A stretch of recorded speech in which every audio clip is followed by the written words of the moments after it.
creating a multicultural school environment. Unit objectives. At the end of the unit, the student will be able to describe the major characteristics of inclusive educational environment. Analyze policies and strategies for promoting diversity in schools. Analyze mechanisms of helping students develop positive identities. What do we mean by school culture? What kind of social structure exists in schools? Dear learner, the 4 dimensions of multicultural education discussed in Unit 1, content integration, the knowledge construction process, prejudice reduction, and equity pedagogy, each deal with an aspect of a culture or social system, the school. However, the school can also be conceptualized as one social system that is larger than its interrelated parts, for example, its formal and informal curriculum, teaching materials, and teaching strategies. When conceptualized as a social system, the school is viewed as an institution that includes a social structure of interrelated statuses and roles and the functioning of that structure in terms of patterns of actions and interactions. The school can also be conceptualized as a cultural system with a specific set of values, norms, ethos, and shared meanings. The empowering school culture and social structure dimension of multicultural education involves restructuring the culture and organization of the schools so that students from diverse racial, ethnic, socioeconomic, and language groups experience equality.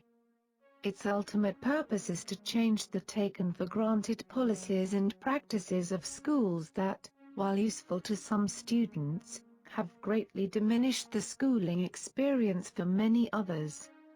Members of the school staff examine and change the culture and social structure of the school. Grouping and labeling practices, sports participation, gaps in achievement among groups, different rates of enrollment in gifted and special education programs among groups, and the interaction of the staff and students across ethnic and racial lines are important variables that are examined and reformed. An empowering school structure requires the creation of qualitatively different relationships among various groups within schools. Relationships are based on mutual and reciprocal respect for cultural differences that are reflected in school-wide goals, norms, and cultural practices. An empowering school structure facilitates the practice of multicultural education by providing teachers with opportunities for collective planning and instruction, and by creating democratic structures that give teachers, parents, and school staff shared responsibility for school governance. How do you think a school's culture and social structure could be reformed so that it will equally accommodate students of diverse backgrounds? A number of school reformers have used a systems approach to reform the school in order to increase the academic achievement of low-income students and students. There are a number of advantages to approaching school reform from a holistic perspective. To effectively implement any reform in a school, such as effective prejudice reduction teaching, changes are required in a number of other school variables. Teachers, for example, need more knowledge and need to examine their racial and ethnic attitudes. Consequently, they need more time as well as a variety of instructional materials. Many school reform efforts fail because the roles, norms, and ethos of the school do not change in ways that will make the institutionalization of the reforms possible. Brookhover developed a social psychological theory of learning that states that students internalize the conceptions of themselves that are institutionalized within the ethos and structures of the school. This theory states that student academic achievement will increase if the adults within the school have high expectations for students, clearly identify the skills they wish them to learn, and teach those skills to them. 1988, developed a structural intervention model that involves changes in the social psychological climate of the school. The teachers, principals, and other school professionals make collaborative decisions about the school. The parents also participate in the decision-making process. Data indicate that this approach has been successful in increasing the academic achievement of low-income, inner-city students. To make the institution more culturally responsive, reforms must occur in at least 3 specific areas. 1. Organization of the school. This includes the administrative structure and the way it relates to diversity and the use of physical space in planning schools and arranging classrooms. 2. School policies and procedures. This refers to those policies and practices that impact on the delivery of services to students from diverse backgrounds. 3. Community involvement. This is concerned with the institutional approach to community involvement in which families and communities are expected to find ways to become involved in the school, rather than the school seeking connections with families and communities. Although all 3 areas in the institution must become more culturally responsive, a particular concern is the impact of school policies and procedures on the allocation of resources. We must critically examine the educational system's relationship to its diverse constituents. Not only must changes occur institutionally, but personally and instructionally as well. Activity. Based on the above explanations, critically examine your school's culture and social structure.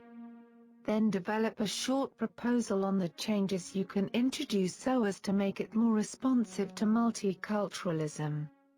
In order to effectively address this dimension of multicultural education, teachers need to participate in reforming the educational system so that it becomes inclusive.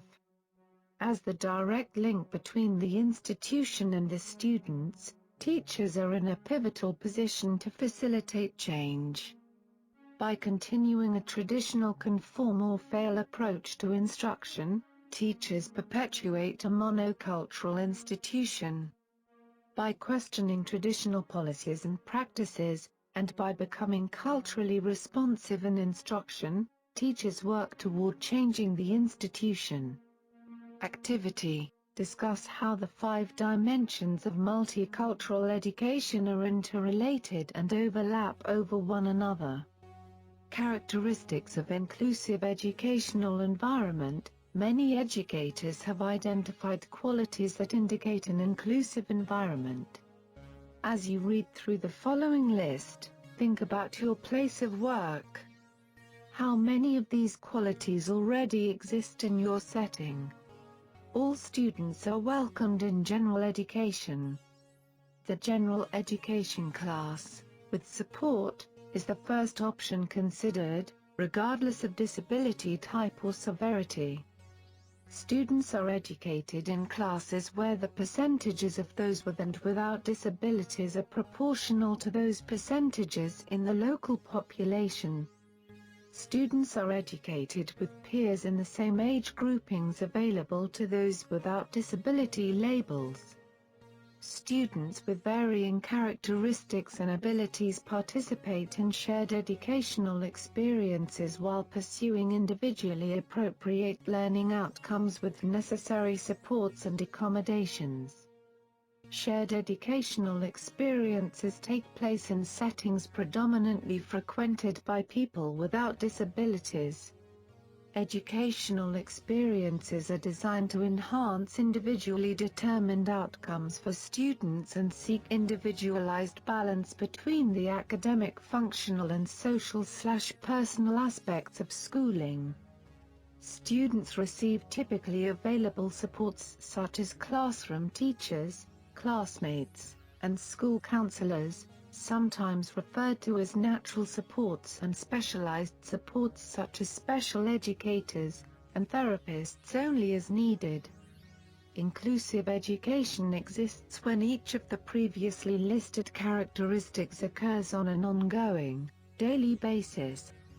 Strategies for promoting diversity in the institutional environment. Examine your assumptions.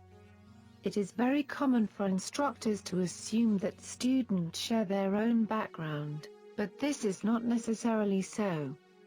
Do you find yourself addressing students as if they all share your religion, sexual orientation, or economic class? Learn and use students' names. Even in large classes, you can start with a few names and build up. At the very least, let students know you are making an effort to do so. Model inclusive language. For instance, avoid using masculine pronouns for both males and females. When you use mainstream idioms, explain them for the benefit of non-native speakers. Use multiple and diverse examples. Multiple examples increase the likelihood of students relating to at least one of them. Take care to include examples that speak to both sexes and that work across cultures. Establish ground rules for interaction. This will assure that other students are also being inclusive and respectful. In order to generate maximal buy-in into the ground rules, you can involve the students in the process of establishing them. You will still need to enforce the ground rules and correct students for the occasional non-inclusive or disrespectful comment. Examine your curriculum. Are certain perspectives systematically not represented in your course materials? For example, a course on family focusing only on traditional families, or a course on public policy ignoring race issues. Neglecting some issues implies a value judgment, Hooks 1994, which can alienate certain groups of students. Strive to be fair. Especially in courses with multiple sections, it is crucial to be perceived as fair, both in grading and in implementing course policies. Perceptions of unfairness can induce feelings of learned helplessness, Peterson al. 1995, which are highly demotivating for students. Be mindful of low ability cues. In their efforts to help students, some instructors inadvertently send mixed messages, provide accommodations for students with disabilities. Instructors are required by law to provide reasonable accommodations to students with documented disabilities. Don't ask people to speak for an entire group. Minority students often report either feeling invisible in class, or sticking out like a sore thumb as the token minority. This experience is heightened when they are addressed as spokespeople for their whole group, and can have implications on performance. Lord and Soaines, 1985. Practice inclusive classroom behaviors. Of course, we as educators are not out to intentionally exclude anybody from the educational experience. However, many researchers report small unconscious behaviors, micro-inequities that certain student groups experience repeatedly. For instance, women report that instructors tend to interrupt them more often than men, ignore them more often, call on them less often, ask them more recall questions and less analytical questions, acknowledge their contributions less, and build on their answers less. Hall, 1982. These micro-inequities add up and have a highly discouraging effect on those students. Promoting positive self-esteem and cultural identities, self-concept in the academic success of adolescents and clearly suggest that self-esteem plays a more central role than does identity. In addition, it is not self-esteem per se that accounts for academic success but rather factors associated with self-esteem. Adolescents don't excel in school just because they feel good about themselves.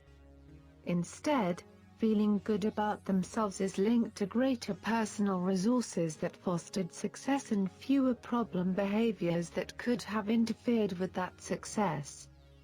Understanding these links suggests that it is not enough for intervention efforts to focus on building self-esteem, but rather that they ought to focus on building the kinds of resources that are associated with high self-esteem. In contrast, research findings failed to support predicted links between cultural identity and academic success. Given the individual focus of school achievement, it is perhaps not surprising that this is the case.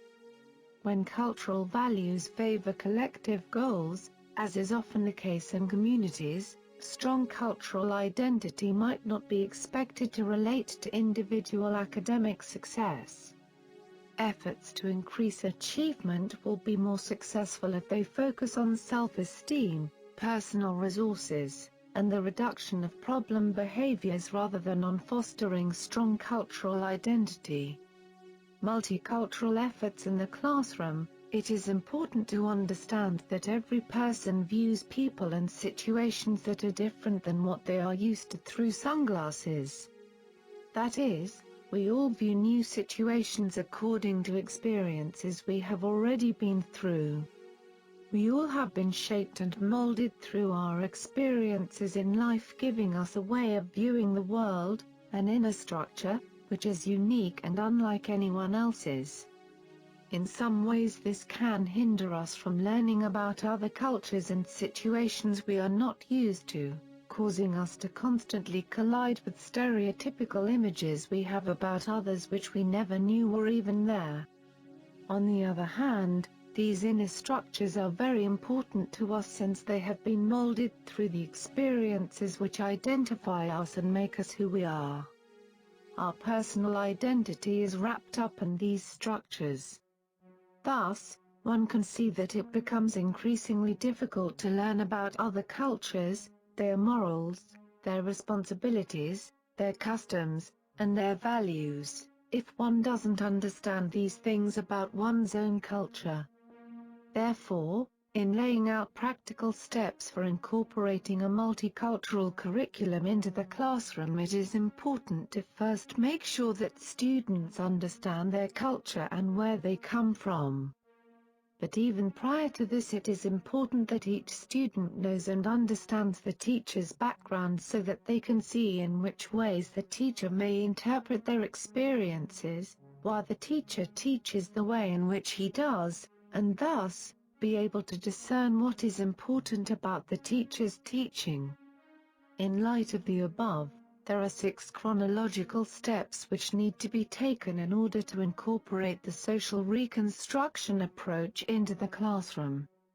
These steps need to start with the individual's personal understanding of their teacher and themselves, and then work outward into understanding other people, their cultures, and how those cultures relate to them personally.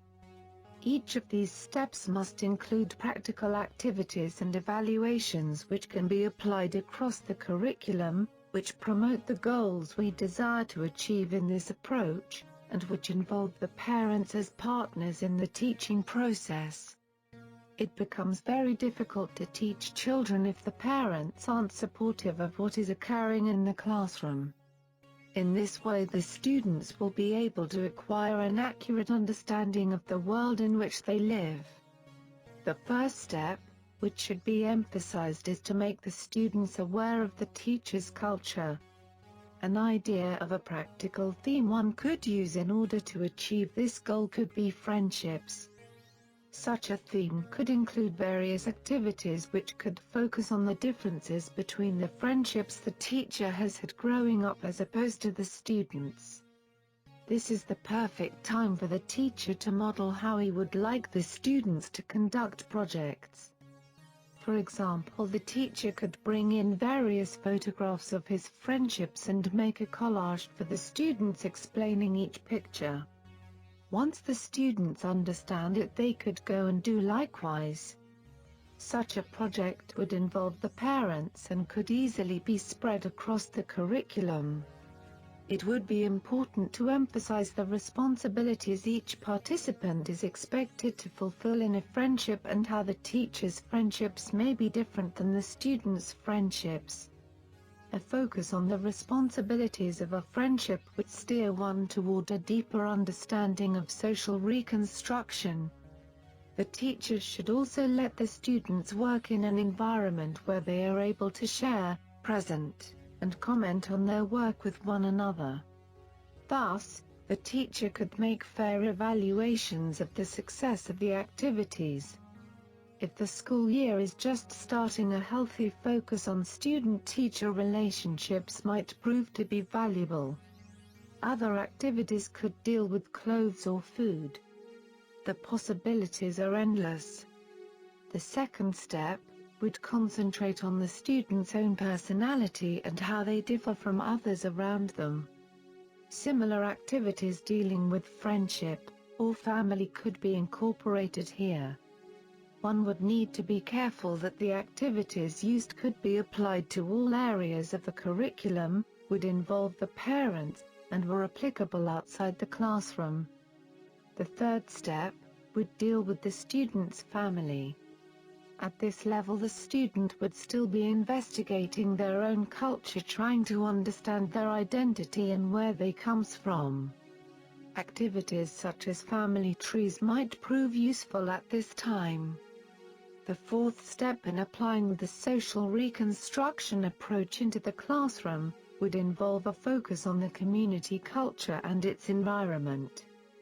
It is at this level that the student starts to become exposed to other ethnic groups and a deeper sense of multicultural understanding could start taking place. Community walks with the students and parents could really deepen understanding of how the community functions and how one can contribute to it. Such an activity could also be followed up and referred to in almost any subject area. Conducting interviews, collecting coins or stamps, discussing and working on projects which deal with the importance of recycling, would all be excellent ways to get to know people in the community who may be from other cultural backgrounds. Such experiences are unlikely to be forgotten by the children and will motivate them to contribute more of their efforts to the community. The fifth step would involve studying the society's culture and environment at large. That could easily involve the parents and be applicable to all parts of the curriculum. It would also teach the children how they could contribute to solving the problems of the society. The final step would involve multicultural studies on the largest geographical scale of all. Once the children thoroughly understand their background and culture, it would be time to start focusing more on foreign cultures. That is not to say that they haven't been doing any of this yet. Getting involved in the community and studying the environment would most probably involve multi-ethnic contacts, all of which would be part of this sixth step. The difference here is that the main emphasis isn't on community culture, or the country and culture of birth, but rather would focus on foreign cultures and compare them to ours. Activities could involve research in public libraries while studying other countries, films, and interviews. One should make sure that the parents are involved at all times throughout the activities. Extracurricular activities, concern for multicultural issues shapes co-curricular as well as academic programs. As of the early 2000s, there is no universally agreed upon multicultural education. The following can be taken as the two approaches for multicultural curriculum programs: the multicultural festival approach, in which students are invited to celebrate ethnic diversity by being exposed to foods, holidays, and festivals of other cultures. Many critics say that this conveys the notion that diversity is only important during celebratory moments. The transform approach, weaving different perspectives on culture throughout the curriculum.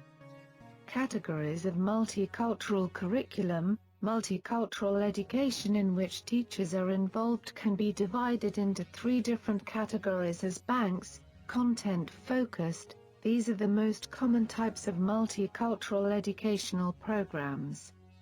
Their overall objective is to include subject matter in the curriculum about various cultural groups in order to cultivate students' knowledge about how these groups' content may include holiday celebration, recognizing heroes from different ethnic groups, and focusing on the achievement of women and minorities. It may include single group studies, for example, ethnic or women's studies programs.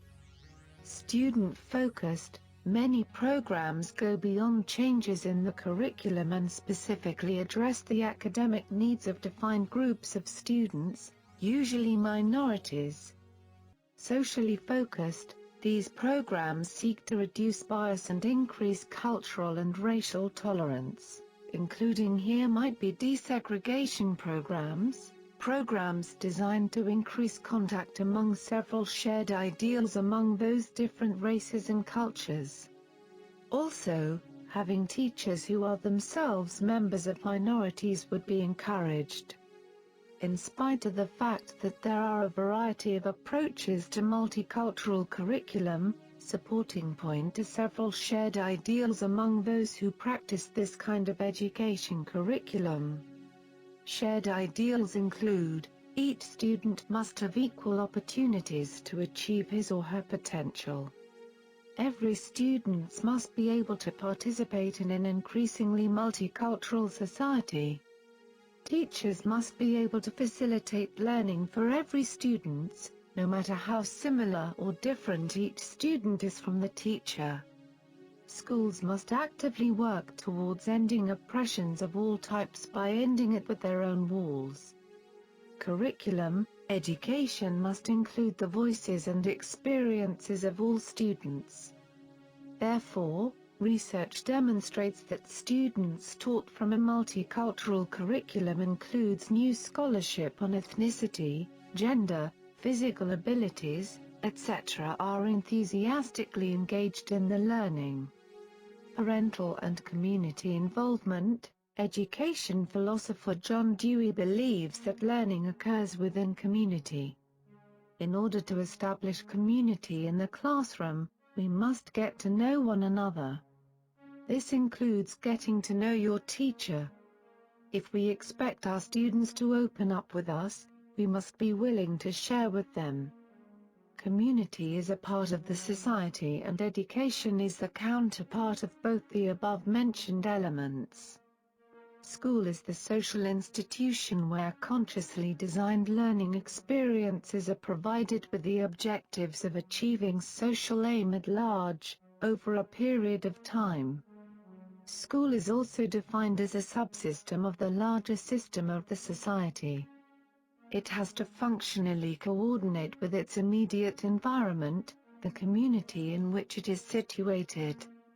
The community is meant to employ a wider grouping of people located within fairly recognizable boundaries, and related to each other by socio-economic and civic activities which produce oneness among them sufficient to develop a recognizable identity as a group.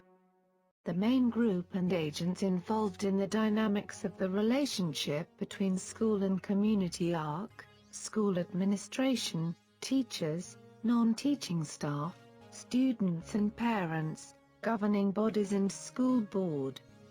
Beyond immediate proximity with the schools are the local political authorities, governmental bodies and political parties as well as other public, social and cultural institutions.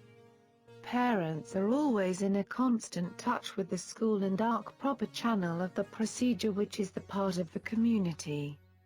Though parents' meetings in a school is informal of the general ignorance of people in a village regarding keeping their immediate surrounding clean, staff members can take up this as a serious mission.